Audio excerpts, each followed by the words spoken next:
Hi hello ಸ್ನೇಹಿತರೆ, welcome to ನಮ್ಮ ಉದ್ಯೋಗ ಸ್ನೇಹಿತರೆ. ಕರ್ನಾಟಕ ರಾಜ್ಯ ಲೋಕಸೇವಾ ಆಯೋಗ KPSSC ದಿನಾಂಕ 14/9/2024 ಕಡ್ಡಾಯ ಕನ್ನಡ ಭಾಷಾ ಪರೀಕ್ಷೆನ ಗ್ರೂಪ್ ಬಿಗೆ ನಡೆಸ್ತಾ ಇದೆ ಮತ್ತು ದಿನಾಂಕ 15/9/2024 GK ಪೇಪರ್ ಮತ್ತು ಸ್ಪೆಸಿಫಿಕ್ ಪೇಪರ್ ಒಳಗೊಂಡಿರತಕ್ಕಂತಹ ಸ್ಪರ್ಧಾತ್ಮಕ ಪರೀಕ್ಷೆನ ನಡೆಸ್ತಾ ಇದೆ. ಈ ನಿಟ್ಟಿನಲ್ಲಿ ದಿನಾಂಕ 14 ಸೆಪ್ಟೆಂಬರ್ 2024 ಏನೋ ಒಂದು ಕಡ್ಡಾಯ ಕನ್ನಡ ಎಕ್ಸಾಮಿನೇಷನ್ ನಡೀತಾ ಇದೆ. ಇದಕ್ಕೆ ಸಂಬಂಧಪಟ್ಟಂತೆ ಈಗಾಗಲೇ ಕೆಲವೊಂದಿಷ್ಟು ಅಭ್ಯರ್ಥಿಗಳು ತಾವು ಕಮರ್ಷಿಯಲ್ ಟ್ಯಾಕ್ಸ್ ಇನ್ಸ್ಪೆಕ್ಟರ್ ಹುದ್ದೆಗಳಲ್ಲಿ ಕಡ್ಡಾಯ ಕನ್ನಡ ಎಕ್ಸಾಮಿನೇಷನನ್ನು ಬರೆದಿದ್ದು ಈಗ ರಿಸಲ್ಟ್ ಬಂದಿರತಕ್ಕಂತಹದ್ದು. ಸೊ ಹೀಗಾಗಿ ಅವರು ಕಡ್ಡಾಯ ಕನ್ನಡ ಎಕ್ಸಾಮಿನೇಷನನ್ನು ಬರೀಬೇಕಾ ಅಥವಾ ಬೇಡವಾ ಎಂಬುದನ್ನು ಕೇಳ್ತಾ ಇದ್ರು. ಮುಖ್ಯವಾಗಿ ಅವರ ಒಂದು ಪ್ರಶ್ನೆಗಳಿಗೆ ಸಂಬಂಧಪಟ್ಟಂತೆ ಈ ಒಂದು ವಿಡಿಯೋದಲ್ಲಿ ಕ್ಲಾರಿಫಿಕೇಶನ್ ಅನ್ನು ನೀಡ್ತಾ ಹೋಗ್ತೀನಿ. ಸೊ ವಿಡಿಯೋನ ಸ್ಕಿಪ್ ಮಾಡ್ದಂಗೆ ಪೂರ್ತಿಯಾಗಿ ನೋಡಿ ಅಂತ ಹೇಳ್ತಾ ಬನ್ನಿ ಸ್ನೇಹಿತರೆ, ಇವತ್ತಿನ ಒಂದು ವಿಡಿಯೋನ ಶುರು ಮಾಡೋಣ. ಮುಖ್ಯವಾಗಿ ಇಲ್ಲಿ ಅಭ್ಯರ್ಥಿಗಳು ಕೇಳಿರ್ತಕ್ಕಂಥ ಪ್ರಶ್ನೆ ಏನಪ್ಪಾ ಅಂದರೆ CTI ಕಮರ್ಷಿಯಲ್ ಟ್ಯಾಕ್ಸ್ ಇನ್ಸ್ಪೆಕ್ಟರ್ ಹುದ್ದೆಗೆ ಸಂಬಂಧಪಟ್ಟಂತೆ ಈಗಾಗಲೇ ಕಡ್ಡಾಯ ಕನ್ನಡ ಎಕ್ಸಾಮಿನೇಷನನ್ನು ಬರೆದಿದ್ದೇನೆ. ಈಗ ಮತ್ತೆ 14/9/2024 ಅಟೆಂಡ್ ಆಗಿ ಈ ಒಂದು ಗ್ರೂಪ್ ಬಿ ಹುದ್ದೆಗೆ ಸಂಬಂಧಪಟ್ಟಂತೆ ಕಂಪಲ್ಸರಿ ಕನ್ನಡ ಎಕ್ಸಾಮ್ ಬರೀಬೇಕಾ ಅಂತ ಕೇಳ್ತಾ ಇದ್ರು. ಈಗಾಗಲೇ KPSC ತಿಳಿಸಲಾಗಿರ್ತಕ್ಕಂಥದ್ದು, ಒಮ್ಮೆ ಈ ಒಂದು ಕಡ್ಡಾಯ ಕನ್ನಡ ಪರೀಕ್ಷೆ ಪಾಸ್ ಆದರೆ ಮುಗಿತು, ಮತ್ತೆ ನಂತರದಲ್ಲಿ ಬರೆಯುವ ಅವಶ್ಯಕತೆ ಇಲ್ಲ ಎಂಬುದನ್ನು ಈಗಾಗಲೇ KPSC ವಿವಿಧ ರಿಕ್ರೂಟ್ಮೆಂಟ್ಗೆ ಸಂಬಂಧಪಟ್ಟಂತೆ ಸ್ಪಷ್ಟಪಡಿಸಲಾಗಿರ್ತಕ್ಕಂಥದ್ದು. ಹಾಗಾದರೆ ಮುಖ್ಯವಾಗಿ ಪಾಸ್ ಆದರೆ ಮುಗಿತು, ಆದರೆ ಸರ್ಟಿಫಿಕೇಟ್ ಬೇಕಲ್ವಾ ಮತ್ತು ಸರ್ಟಿಫಿಕೇಟ್ ಯಾಕೆ ಡೌನ್ಲೋಡ್ ಆಗ್ತಾ ಇಲ್ಲ ಅಂತ ಕೇಳ್ತಾ ಇದ್ರು. ಮುಖ್ಯವಾಗಿ ಸರ್ಟಿಫಿಕೇಟನ್ನು ಡೌನ್ಲೋಡ್ ಮಾಡೋಕ್ಕೆ ಇನ್ನೂ ಕೂಡ ಆಕ್ಸೆಸನ್ನು ಕೊಟ್ಟಿಲ್ಲ. ನಿಮ್ಮ ಬಳಿ ಸದ್ಯಕ್ಕೆ ಈಗ ಸರ್ಟಿಫಿಕೇಟ್ ಇಲ್ಲ ಅಂದರೂ ನಡೆಯುತ್ತೆ. ಸರ್ಟಿಫಿಕೇಟ್ ಬೇಕಾಗಿರುವುದು ಮುಂದಿನ ನೇಮಕಾತಿಗಳಿಗೆ ಸಂಬಂಧಪಟ್ಟಂತೆ ಅಪ್ಡೇಟನ್ನು ಮಾಡಲಿಕ್ಕೆ ಮತ್ತು ಡಾಕ್ಯುಮೆಂಟ್ ವೆರಿಫಿಕೇಷನಲ್ಲಿ ಸರ್ಟಿಫಿಕೇಟ್ ಬೇಕಾಗುತ್ತೆ. ಈಗ ರಿಸಲ್ಟ್ ಬಂದಿದ್ದರೆ ಮುಗಿದು ಹೋಯಿತು, ನೀವು ಉತ್ತೀರ್ಣರಾಗಿದ್ದರೆ ಕಡ್ಡಾಯ ಕನ್ನಡ ಎಕ್ಸಾಮಿನೇಷನ್ ಬರೆಯುವ ಅವಶ್ಯಕತೆ ಇರೋದಿಲ್ಲ. ಮುಖ್ಯವಾಗಿ ಇಲ್ಲಿ ಮೋಸ್ಟ್ ಆಫ್ ದಿ ಕ್ಯಾಂಡಿಡೇಟ್ಸ್ ಕೇಳಿರ್ತಕ್ಕಂತಹ ಪ್ರಶ್ನೆ ಏನಪ್ಪ ಅಂದರೆ, ನಾವು ಅರ್ಜಿಯನ್ನು ಹಾಕುವಾಗ ಈ ಒಂದು ರಿಕ್ರೂಟ್ಮೆಂಟ್ಗೆ ಸಂಬಂಧಪಟ್ಟಂತೆ ಇನ್ನೂ ಕೂಡ CTI ಕಡ್ಡಾಯ ಕನ್ನಡ ಎಕ್ಸಾಮಿನೇಷನ್ಗೆ ಸಂಬಂಧಪಟ್ಟಂತೆ ರಿಸಲ್ಟ್ ಬಂದಿರಲಿಲ್ಲ. ಹೀಗಾಗಿ ಕಂಪಲ್ಸರಿ ಕನ್ನಡ ಎಕ್ಸಾಮಿನೇಷನ್ ನೋ ಅಂತ ಹಾಕಿದ್ದೆ. ಬಟ್ ಈಗ ರಿಸಲ್ಟ್ ಬಂದಿದೆ ಮತ್ತು ಪಾಸ್ ಕೂಡ ಆಗಿದ್ದೀನಿ.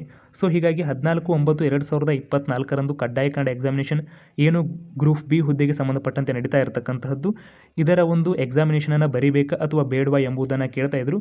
ಮುಖ್ಯವಾಗಿ ಸ್ನೇಹಿತರೆ, ನೀವು ಬರೆಯದೇ ಇದ್ರೂ ಕೂಡ ನಡೆಯುತ್ತೆ ಎಂಬುದನ್ನು KPSC ತಿಳಿಸಲಾಗಿರ್ತಕ್ಕಂಥದ್ದು. ಇದಕ್ಕೆ ಪ್ರೂಫ್ ಏನಪ್ಪ ಅಂದರೆ ಸ್ನೇಹಿತರೆ, ಮುಖ್ಯವಾಗಿ ದಿನಾಂಕ 3/11/2023 ಅಂದಿನ KPSC ಸೆಕ್ರೆಟರಿ ಆಗಿರ್ತಕ್ಕಂತಹ KS ಲತಾಕುಮಾರಿ ಅವರು ಒಂದು ಪ್ರಕಟಣೆಯನ್ನು ಹೊರಡಿಸಲಾಗಿದ್ದು, ಅದು ಏನಪ್ಪ ಅಂದರೆ ಪ್ರಮುಖವಾಗಿ ದಿನಾಂಕ 4/11/2023 ಜೂನಿಯರ್ ಅಕೌಂಟೆಂಟ್ ಹುದ್ದೆಗಳ ನೇಮಕಾತಿಗೆ ಸಂಬಂಧಪಟ್ಟಂತೆ ಕಡ್ಡಾಯ ಕನ್ನಡ ಎಕ್ಸಾಮಿನೇಷನ್ ಇತ್ತು. ಆದರೆ ಅಸಿಸ್ಟೆಂಟ್ ಡೈರೆಕ್ಟರ್ ಹುದ್ದೆಗಳ ನೇಮಕಾತಿಗೆ ಸಂಬಂಧಪಟ್ಟಂತೆ ಈಗಾಗಲೇ ಕಡ್ಡಾಯ ಕನ್ನಡ ಎಕ್ಸಾಮಿನೇಷನನ್ನು ಬರೆದಿರ್ತಕ್ಕಂತಹ ಅಭ್ಯರ್ಥಿಗಳು ಈ ಒಂದು ಹುದ್ದೆಗಳಿಗೆ ಅರ್ಜಿಯನ್ನು ಸಲ್ಲಿಸುವಾಗ, ಅಂದರೆ ಅಕೌಂಟೆಂಟ್ ಅಸಿಸ್ಟೆಂಟ್ ಹುದ್ದೆಗಳಿಗೆ ಅರ್ಜಿಯನ್ನು ಸಲ್ಲಿಸುವಾಗ ಅವರು ಕಡ್ಡಾಯ ಕನ್ನಡ ನೋ ಅಂತ ಕ್ಲಿಕ್ ಮಾಡಿದರು. ಹೀಗಾಗಿ ಅವತ್ತು ರಿಸಲ್ಟ್ ಬಂದಿರಲಿಲ್ಲ. ಈ ನಿಟ್ಟಿನಲ್ಲಿ ಕಡ್ಡಾಯ ಕನ್ನಡ ಎಕ್ಸಾಮಿನೇಷನ್ಗೆ ಸಂಬಂಧಪಟ್ಟಂತೆ ಈ ಒಂದು 4ನೇ ತಾರೀಕು ಏನು ನಡೀತಾ ಇತ್ತು, ಆವಾಗ 2023 ಕಡ್ಡಾಯ ಕನ್ನಡ ಎಕ್ಸಾಮಿನೇಷನ್ಗೆ ಹಾಜರಾಗಬೇಕಾ ಅಥವಾ ಬೇಡವಾ ಎಂಬುದರ ಕುರಿತು ಒಂದು ಪತ್ರಿಕಾ ಪ್ರಕಟಣೆಯನ್ನು ಹೊರಡಿಸಲಾಗಿತ್ತು. ಆ ಒಂದು ಪತ್ರಿಕಾ ಪ್ರಕಟಣೆಯಲ್ಲಿ ಏನಪ್ಪ ತಿಳಿಸಲಾಗಿತ್ತಂದರೆ, ಮುಖ್ಯವಾಗಿ ಈಗಾಗಲೇ ಅಭ್ಯರ್ಥಿಗಳು ಕಡ್ಡಾಯ ಕನ್ನಡ ಎಕ್ಸಾಮಿನೇಷನನ್ನು ಬರೆದು ಉತ್ತೀರ್ಣರಾಗಿದ್ದರೆ ಮುಗಿದು ಹೋಯಿತು, ನಿಮಗೆ ನಾವು ವಿನಾಯಿತಿಯನ್ನು ನೀಡ್ತೀವಿ, ಮತ್ತೆ ಬರೆಯುವ ಅವಶ್ಯಕತೆ ಇಲ್ಲ ಎಂಬುದರ ಸ್ಪಷ್ಟವಾದ ಮಾಹಿತಿಯನ್ನು ಕೂಡ ನೀಡಲಾಗಿತ್ತು. ಹಾಗೆ ಕೆಲವೊಂದಿಷ್ಟು ಅಭ್ಯರ್ಥಿಗಳು ತಾವು ಅಪ್ಲಿಕೇಶನ್ ಹಾಕುವಾಗ ನೋ ಅಂತ ಕ್ಲಿಕ್ ಮಾಡಿ, ಅಂದರೆ ಕಡ್ಡಾಯ ಕನ್ನಡ ಎಕ್ಸಾಮಿನೇಷನ್ ಬರೆದಿಲ್ಲ ಅಂತ ಹೇಳಿ ನೋ ಅಂತ ಕ್ಲಿಕ್ ಮಾಡಿ ನಂತರದಲ್ಲಿ ರಿಸಲ್ಟ್ ಬಂದು ಅವರ ಒಂದು ಕಡ್ಡಾಯ ಕನ್ನಡ ಎಕ್ಸಾಮಿನೇಷನ್ ಉತ್ತೀರ್ಣರಾಗಿತ್ತು. ಸೊ ಈ ನಿಟ್ಟಿನಲ್ಲಿ ಅಂತಹ ಅಭ್ಯರ್ಥಿಗಳು ಕೂಡ ಮತ್ತೆ ಬರೆಯುವ ಅವಶ್ಯಕತೆ ಇಲ್ಲ ಎಂಬ ಅಂಶವನ್ನು ಕೂಡ ಆ ಒಂದು ಪತ್ರಿಕಾ ಪ್ರಕಟಣೆಯಲ್ಲಿ ತಿಳಿಸಲಾಗಿತ್ತು. ಇದ್ರ ಬಗ್ಗೆ ನಾವು ಈ ಹಿಂದೆ 10 ತಿಂಗಳ ಹಿಂದೆ ವಿಡಿಯೋವನ್ನು ಕೂಡ ಮಾಡಿದ್ದೀವಿ. ಅದರ ಒಂದು ತುಣುಕನ್ನು ನೋಡೋದಾದರೆ ಮುಖ್ಯವಾಗಿ ಇಲ್ಲಿ ಗಮನಿಸಬಹುದು. ಈಗಾಗಲೇ ಯಾರು ಕಡ್ಡಾಯ ಕನ್ನಡ ಭಾಷಾ ಪರೀಕ್ಷೆಯನ್ನು ಪಾಸ್ ಆಗಿದ್ದೀರಿ ಅಂತಹ ಅಭ್ಯರ್ಥಿಗಳು ಅವರ ಒಂದು ಹಾಲ್ ಟಿಕೆಟಲ್ಲಿ ಕಡ್ಡಾಯ ಕನ್ನಡ ಪರೀಕ್ಷೆ ಬಂದಿದ್ದರೂ ಕೂಡ ಬರೀದೇ ಇದ್ರೂ ನಡೆಯುತ್ತೆ ಎಂಬುದನ್ನು ತಿಳಿಸಲಾಗಿದೆ.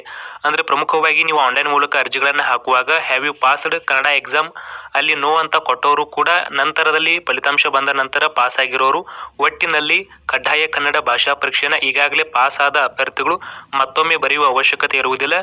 ಮುಖ್ಯವಾಗಿ ಸ್ನೇಹಿತರೆ, ಇದು KPSC ಅಫಿಷಿಯಲ್ ಕನ್ಫರ್ಮೇಷನ್ನೇ ಹೊರತು ನಾವು ಹೇಳಿರ್ತಕ್ಕಂಥದ್ದಲ್ಲ.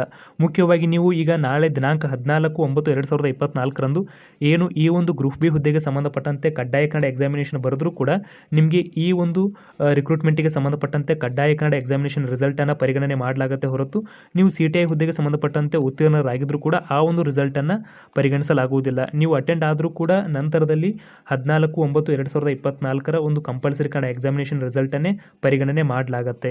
ಸ್ನೇಹಿತರೆ, ಮುಖ್ಯವಾಗಿ ಇದಿಷ್ಟು ಅಭ್ಯರ್ಥಿಗಳು ಕೇಳಿರ್ತಕ್ಕಂತಹ ಪ್ರಮುಖ ಪ್ರಶ್ನೆಗಳಿಗೆ ಉತ್ತರವಾಗಿತ್ತು. ಇಷ್ಟೆಲ್ಲ ಆದರೂ ಕೂಡ ನಮಗೆ ವಿಶ್ವಾಸ ಇಲ್ಲ ಎನ್ನುವುದಾದರೆ ಪ್ರಮುಖವಾಗಿ ಅಭ್ಯರ್ಥಿಗಳು ತಾವು ಅಟೆಂಡ್ ಆಗಿ ಕಡ್ಡಾಯ ಕನ್ನಡ ಎಕ್ಸಾಮಿನೇಷನನ್ನು ಮತ್ತೆ ಇನ್ನೊಮ್ಮೆ ಬರೆಯಬಹುದಾಗಿರ್ತಕ್ಕಂತಹದ್ದು. ಬಟ್ ಇದಿಷ್ಟು ಈ ಒಂದು ಹುದ್ದೆಗಳ ನೇಮಕಾತಿಗೆ ಸಂಬಂಧಪಟ್ಟಂತೆ ನಮ್ಮ ಒಂದು ಕ್ಲಾರಿಫಿಕೇಷನ್ ಆಗಿತ್ತು. ಸಿಗೋಣ ಸ್ನೇಹಿತರೆ ಮತ್ತೊಂದು ಪ್ರಮುಖ ವಿಡಿಯೋದೊಂದಿಗೆ. ಧನ್ಯವಾದಗಳು.